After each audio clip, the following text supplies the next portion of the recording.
Саламатсыздарбы? Жетимдиктин запкысын тартып, өзүнүн өжөрлүгү, аракетчилдиги менен бактысын тапкан кыз жөнүндөгү Самара Насырованын «Эң бактылуу күн» аттуу чыгармасын тартуулайм. Зыйнат бир үйдүн жалгыз кызы. Ал 4кө чыкканда атасы менен апасы машинада автокырсыкка учурап, экөө тең каза табат. Байкуш Шарапат эне кан жута кайгырып, келин уулунан бир мезгилде айрылып, жалгыз баласынан калган жалгыз туяк Зыйнатты бооруна кысып кала берди. Кичинекей айылдын баш аягына угулган кошок күндө эрте менен жаңырат. Шарапат эне чалынан эрте калып, ушул баласына бөлөк атаны ыраа көрбөй, жалгыз балама бирөөнүн тили тийишин каалабайм деп, 23 жаш күлгүндөй курагында жесир калып, кайра күйөөгө тийүүнү ойлогон да жок. Ойносо оюнга тойбогон, жаштыгы денесине батпаган кезин, соолган дарактай кууратып, баласы үчүн өзүнүн жаштыгын курмандыкка чалган эле. Бактыга жараша уулу да эстүү чыгып, апасынын эмгегин актап, окуп, жакшы кызматка иштеп калды. Апасы кандай кыйынчылыктар менен бакканын билип, апамды төргө тургузуп багам дечү бакыт. Анан үйлөндү. Жыл айланбай кыздуу болуп, атын чоң энесинин урматына Зыйнат коюшту. Тыпылдатып Зыйнатты жетелеген Шарапат эне бактысына жетине албай, небере жытына, анын кылыктарына мас болуп жүргөн кезде, мынтип кырсык каш кабактын ортосунда болуп, баласы менен келини аварияга учурап, эненин башына тоодой кайгынын жүгүн арта салышып, өздөрү келбес сапарга аттанып кете беришти. Дүйнөдө эч бир энени баласынан айырбасын Кудайым. Ичи өрт жалын болгон эне чучуктай чыңырып ыйласа, жанына адам тура алгыс. Кагылайын кулунум, сенин алдыңда кетсем эмне? Сенин ордуңа мен кетип, сен мага өкүрүп, сен мени тебелеп тепсеп көмсөң болбойт беле? О Кудай, неге мынча адилетсизсиң? Солкулдаган курагымда күйөөдөн ажыраттың. Ага чыдадым.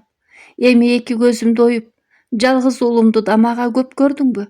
Андан көрө тарт менин жанымды, тарт, деп ботодой боздоп ыйлап, эсинен танып жатты эне. Ошентип түнү күнү ыйлап жүрүп, жүрөгү ооруп кыйналып чыкчу болду. 4 жаштагы Зыйнат али эч нерсени түшүнбөгөн бала болсо да, кээ түндөрү атам, апам деп ыйлайт. Онтологон эне эптеп кызын алдап соолап сооротот. Апаңдар алыска иштегени кетишти.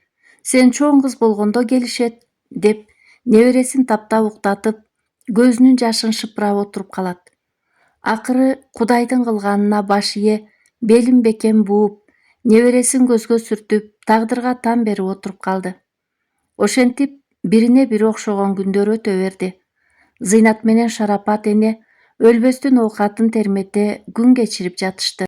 Арадан жылдар өтүп, Зыйнат 5 класска окуп калган кезде, энеси жүрөгүм деп жаткан бойдон кайра турбай калды. 11 жаштагы секелек эми чындап жетим калды. Алардын алысыраак тууган чалышы болор эле. Эне ааламдан өткөндө, буга чейин бир жолу басып келип, жетим жесирдин абалын сурап койбогон тууганы кызды мен багам деп үйгө отуруп алды. Бул абасынын аты Турат. Турат аялына өйдө карап сөз айта албаган, өтө мокок жан. Аялы Альбина өзү билип, өзү чечип, күйөөсүн каак ордуна көрбөгөн тажаал аял. Алар келип кызды биз багабыз демиш болуп, үйдү сатты да кызды айылга алып кетти. Анык жетимдик кыздын башына эми түштү. Жеңеси таң атпай тургузат. Өлүгүңдү көрөйүн жетим, тур ордуңан, суу ап келип кирди жуу, деп очойгон оор кирлерин жуудурат. Илмиген арык кыз алы жетпесе да тырбалаңдап, иштин баарын жасайт. Же курсагы тоё тамак жебеди, бүтүн кийим кийбеди, окуудан өксүдү. Кээ күндөрү кир төшөгүн жамынып алып ыйлап чыкчу. Чоң эне, неге мени таштап кеттиң? Сен барда мен өзүмдү ата энеси бардай сезчүмүн.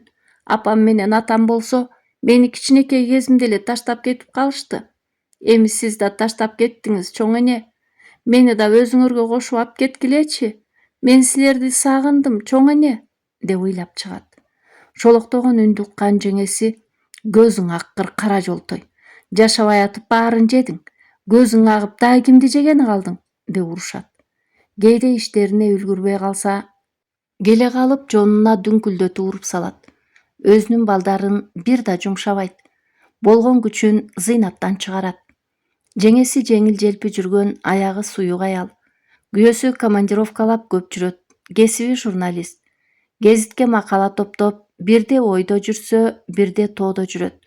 Андай күндөрү Альбинага Кудай берип калат. Досторун чакырып, ырдап, чоордоп, өлө мас болгончо ичишет да, эки-экиден болуп жатып калышат. Ошол нерселердин баарын Зыйнат көрүп билип жүрдү. Албетте көрөт да, тамагына чейин өзү жасап берип атса, алар кеткен соң баарын жыйып тазалаган өзү болсо. Андай күндөрү жеңеси жакшы сүйлөп калат. А кээде тескерисинче, байкең айтсаң жок кылам, көчөгө чыгарып салам. Же болбосо келген кишилерге сатып жиберем деп коркутар эле. Зыйнатка эмне күч келди жанына, көргөндөрүн байкесине айтып. Андан көрө ач кулак, тынч кулак, төө көрдүңбү жок, бээ көрдүңбү жок, тынч отурганы жакшы эмеспи? Ошентип көзгө көрүнүп чоңоюп калган кезде Альбина батырбай жок жерден жаңжал чыгарат да, кызды шаардагы интернатка өткөзүп жиберет. Ал жерде кыйлага чейин чочуркап, ээн талаада калган ботодой болуп, эч кимге кошула албай жүрдү. Өзү менен бир партада отурган Медер аттуу бала кызга билбегендерин көрсөтүп, тийиштик кылган кыздар балдардан коргоп, сабагынан жардам берип жүрдү. Ошентип экөө ага карындаштардай ынак болуп кетишти. Зыйнат кичинесинен жетимдиктин кээрин тартып чоңойгон үчүн көңүлү бош, назик кыз эле. Көзүнөн жашы мөлттей түшөт. Медер болсо аны ар дайым ыйлаак кыз деп эркелетчү. Бирде ыйлап, бирде күлүп жүрүп, мектепти да аяктап калышты. Таштап кеткен бойдон Турат да, Альбина да кабар алган жок Зыйнаттан. Медердин ата-энеси табылып калды ошол күндөрдө. Аларды жакын эле достору ишке киргизем деп алдап алып барып, кулчулукка сатып жиберген экен. Медер ошондо тайнесинин колунда калган болот. Кийинчерээк тайнесинин көзү өтүп кетип, ата-энесинен дайым болбогон соң, туугандары аны жетим балдар тарбиялануучу интернатка өткөзүп жиберген эле. Ата-энеси кулдукка сатылып кеткенин баргандан кийин билишет. Жанагы Майкөл, Сүткөл ишке орноштурам деген достон болсо дайын жок. Алчуусун алып куйругун түйүптүр. Ошентип алданган Медердин атасы менен апасы үндөрү Кудайга жете боздошуп, армян улутундагы адамдын кызматын кылып калышат. Документтерин алып коюшкан. Бирдеме дейин десе, армян ороңдойт. Мен сени палан акчага сатып алгам. Кааласам иштетем, кааласам өлтүрүп салам, кааласам сатып жиберем. Мен сызган сызыктан чыксаң өлдүм дей бер. Таарынба бала, мен кайра кайталабайм, деп оопузалап салды. Ошентип уулун сагынган эки жаш же кете албай, ыйлап сыктап, ошол адамдардын айткан жумушун жасап, күн кечирип жатышты. Медердин атасы акылы тетик адам эле. Кул болдум деп чүнчүп калбай, качуунун түрдүү жолдорун ойлонуп жүрдү. Күндөр өтүп жатты. Аш-баш дегенче арадан 3 жыл өтүп кетти. Бир күнү жакшы ниет менен экөө качып чыгышты. Бир сыйра кийим менен, колдорунда биртике тыйын тыпыр. Жөө жалаңдап кол кармашкан экөө Россиянын бир чекесинде жашаган армяндын үйүнөн токойлорду аралап качып отуруп, акыры бир орустун үйүнө келип токтобушат. Анда да ачка болуп баса албай калышканда. Жергиликтүү калктан коркушат. Себеби өзүнүн көздөй досу сатып кеткенден кийин сүткө оозун күйгүзгөн айранды ууртап ичет болуп калган эле. Бешенесине жакшы адамдар жолугуп, алардын ал жайын сурап көп жардам берет. Медердин атасы Камил болсо 3 күн жолдо жүрүп, суук өтүп калган экен. Ооруп, ысыгы 40тан ашып жатып калды. Октябрь айындагы Россиянын кечки суугу Камилди кыйла алсыратып койгон эле. Андрей менен Маша Камилдерди доктурга сүйлөшүп жаткызып, өздөрү алардын документтерин тууралап, аларга Россиянын жарандыгын алып беришет. Экөө таза айыгып чыккан соң, документин колдоруна берип, өздөрүнө тигүүчү цех ачып берет да, аны Маша базарга сатуучуга сүйлөшүп саттырып турат. Камил менен Алтынай тигүүчүлүктү үйрөнүп, бир аз иштеп, акча жасап баралы. Эми апам бар го. Медерди каргыла койбос деген ойдо болушуп, дагы 2 жылдай иштеп калышат. Иштеп акча жыйнап, Андрейге маслет салышат. Барып үй-жайдан кабар алганча, Медерди апасын кошо алып келмек болушуп, арадан 5 жыл өткөн соң эч нерседен кабары жок Кыргызстанга келишкен эле. Ал убакта азыркыдай телефон жок. Анын үстүнө өздөрү кулдукка сатылып, андан качкын болуп, эч ким менен деле сүйлөшүчү эмес. Экөө келип таксиден Алтынайдын апасыныкына келип түшкөндө, үйдү кара кулпу кайтарып турган эле. Нары чуркап, туура кошунаныкына кирди Алтынай. Кошунасы Акимова аларды үйүнө киргизип коноктоп, ал абалын сурап отурду. Чыйпыйы чыккан Алтынай апасы менен баласынан кабар уга албай кыжаалат. Же тиги аба айта койбойт маал катып. Алтынайдын жүрөгү дүкөдүк. Акыры чыдамы кетип, Акимова, апам менен балам кайда кетишти? Биз да ушинтип көрбөгөнүбүз көр болду. Айтыңыз аба, кайда экенин? Жарык жазда барып алып келейин аларды, деди Алтынай. Жаман кабарды угузуу канчалык оор. Бирок баары бир угузуу керек да. Камил балам, Алтынай кызым, бекем бол кагылайын. Апаңды ээсине узатканбыз. 4 жыл болду, деди чал күнөөлүүдөй. Деп эсин жоготту Алтынай. Алтынайдын бетине суу чачкан Камил, аба, баламчы, Медерим кайда? Кимдин колунда калды? Деди. Балам, кайненеңдин көзү өткөн соң бала үйдө жалгыз калды. Алтынайда жалгыз кыз, сенин деле туугандарың жок экен. Айлапа кеңешип, шаардагы интернатка киргизгенбиз. Андан башка чарабыз жок эле. Силер болсо сууга сиңгендей дайынсыз кеттиңер. Кимге, кайда кабар айтышты билбей шаштыбыз кетти, деди Акимова. Өлгөндүн артынан өлмөк жок. Өлгөндүн өз шору демекчи, эртеси айылды чакырып Куран түшүрүшкөн соң балдар үйүнүн дарегин алып келишкендеги убак эле. Камил менен Алтынай. Аким аба кошо келип, Медерди чакырып алышып, ата-энесинин башынан өткөнүн, алардын тарткан азап тозогун директор менен кошо угуп отурушту. Акыры кеңешип, аттестат менен паспортду алып, Медер ата-энеси менен Россияга кетмек болду. Медердин кетем дегени Зыйнатка оор тийди. Ансыз да ушул кезге чейин бүт жакындарын жоготуп келген кыз эми Медерди да жоготушту. Анын кетишин каалаган эмес эле. Бирок ойлогон ойду кыстаган турмуш жеңет болду. Ошентип, мектепти ийгиликтүү аяктап, коштошоор мезгил да келип жетти. Мен ыйлагым, көп ыйлабай өзүңө бекем бол. Мен сени издеп келем. Кучактооло роза гүлдөр менен келем. Мени күт, деп Медер Россияга кетти. Зыйнат болсо ыйлаган бойдон кала берди. Тырмышып жүрүп медучилищага өз күчү менен өтүп алды. Анткени ал адам өмүрүн сактап калгысы келчү. Атасы менен апасынын бейажал өлүмү, чоң энесинин жүрөгүн мыкчып жатып көз жумганы түбөлүк эсинде калган эле. Ошол күндөрдө мен чоңойсом, сөзсүз элдердин өмүрүн сактап калуучу медик болом деп өзүнө өзү сөз берген. Жаштын тилегин берет демекчи медсестра болду. Бир аз иштеп, тажрыйба арттырып алып, дагы жогорку билимдүү врач болгусу келчү. Кезектеги сменинде оор бейтапты кабыл алышты. Операцияга врачтын жардамчысы болуп Зыйнат кирди. Бейтаптын тактоо баракчасын окуп жатып, Турдукулова Альбина деген жазууну укканда чок баскандай секирип турду Зыйнат. Оорунун диагнозу менен таанышып чыкты. Анда бейтап аты жаман ооруга чалдыгып, өтө оор абалда болгондуктан жатынды түбү менен алып салуу керек эле. Жеңесинин абалы чынында оор экен. Кенебей, убагында дарыланбай жүрө берип, ооруну өтүштүрүп жиберген. Азыр анын аман калышы бир гана Кудайдын колунда эле. 4 саатка созулган операция оор жана ийгиликтүү өттү. Зыйнатта колунан келишинче жеңесинин аман калышына көмөктөштү. Инилеринин жетим калбашын астейдил тилеп, күйүп-бышып жардам бергени үчүн врачынан мактоо укту. Кийинки операцияны Зыйнатка тапшырмак болду врач. Көздөрү чүңүрөйүп, каны качып, купку болгон жеңесин Зыйнат өзү карап жатты чын дилден. Уколун берип, астын кургактап, оозуна суу тамызып, врачтан өзүм карайм деп суранып алган. 3 күндөн кийин көзүн ачкан жеңеси Зыйнатты көптөө барып тааныды. Өзүн уколдоп карап жаткан кайынсиңдисине эмне дээрин билбей, тек гана көзүнүн жашын агызып турду. Сүйлөөгө азыр анын дарманы да жок. Зыйнат деле бир убакта кордогон жеңесинин ушундай аянычтуу абалын көргөндөн кийин кечирип койгон эле. Албетте, кекти Кудай капырга берген деп койгон эмеспи. Бир жагынан көңүлчөөк назиктиги, бир жагынан медиктиги себеп дагы.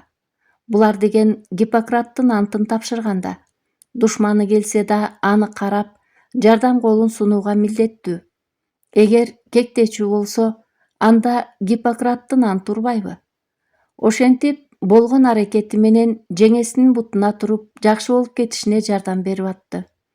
Жеңеси ооз ача албады. Бирок көздөрү менен кечирим сурап, көздөрү менен ыраазычылык билдирип жүрдү. Альбинанын күйөөсүн келеби, келсе кандай болот, ал кантип калды экен, неге келбей кечигип атат деп Зыйнат күткөн. Бирок негедир Турат келе бербеди. Анын жайын бир күнү жеңеси өзү кыйла оңолуп калганда агынан жарылып айтып берди. Баягында күйөөсүн чанып жүргөн күндөрүндө Турат элден угуппу, же өзү атайын күмөнсүп жүргөнбү? Айтор бир күнү келип, ойношу менен кармап алды да, эки уулун жетелеген боюнча костюмун желкесине илип чыгып кетти. Ошол бойдон бир да кайрылбады, балдарды да көрсөтпөдү.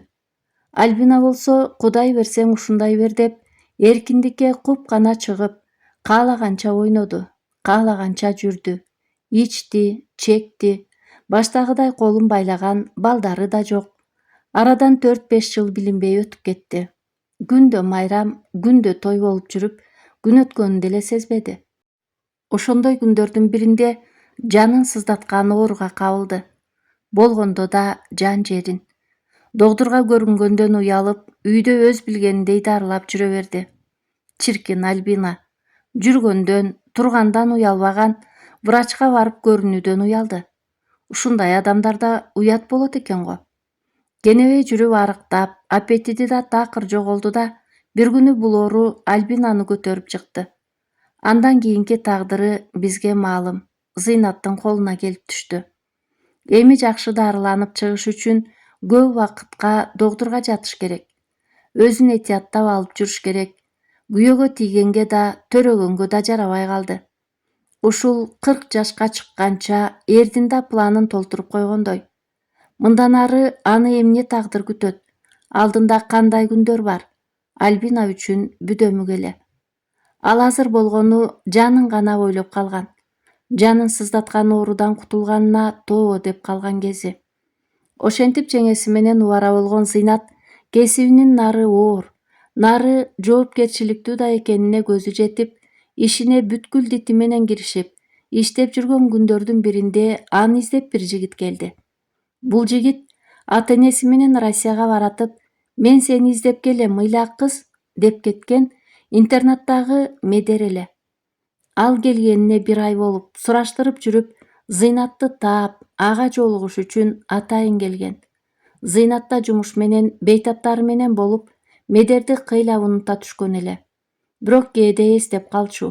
Интернаттагы көздөрү бакырайган, дайым өзүн коргоп жүргөн жигитти. Анын баары бир кайсы бир күнү бир кайрылып келишин сезчү. Бирок качан, кандай шартта ишке ашаарын билчү эмес. Ким экен деп сыртка чыга калган Зыйнат кыпкызыл болгон бир кучак гүл көтөрүп, өзүн жылмая тиктеп турган Медерди көрдү. Көрдү да көзүнөн кубанычтын жашы келди. Чуркап келип Медерге боюн таштады. Аяр гана кучагын ачкан Медер Зыйнатты кучагына кыса, ийнинен сылап, көзүнүн жашын сүртө, дагы эле ыйлап жүрөсүңбү, ыйлак кыз, деп мурдунан чымчып эркелетти. Экөө паркта кечке айланып жүрүштү. Өткөн күндөрдү эскеришти. Акырында бирине бири көздөрү чагылышып, көздөр менен көздөр сүйлөшүштү. Мен сени канча күттүм, деп жатты Зыйнаттын көздөрү. Мен да сени дайыма эстеп жашадым, дейт Медердин көздөрү. Мен сени сагындым, сенин бир кайрылып келишиңе ишенчүмүн, дейт кыздын көзү. Мен да сени сагындым, мына мен келдим. Эми эч качан сени жалгыздатып койбойм, деди жигит көзү. Ошентип, жаш кезинде балдар үйүндө тарбияланып, ата эне мээримине зар болуп, бирин бири эч тутуп, караан тутуп жашап жүргөн эки адамдын жүрөгүнө сүйүү ойгонду. Бул күн экөөнүн жашоосундагы эң бактылуу күн эле.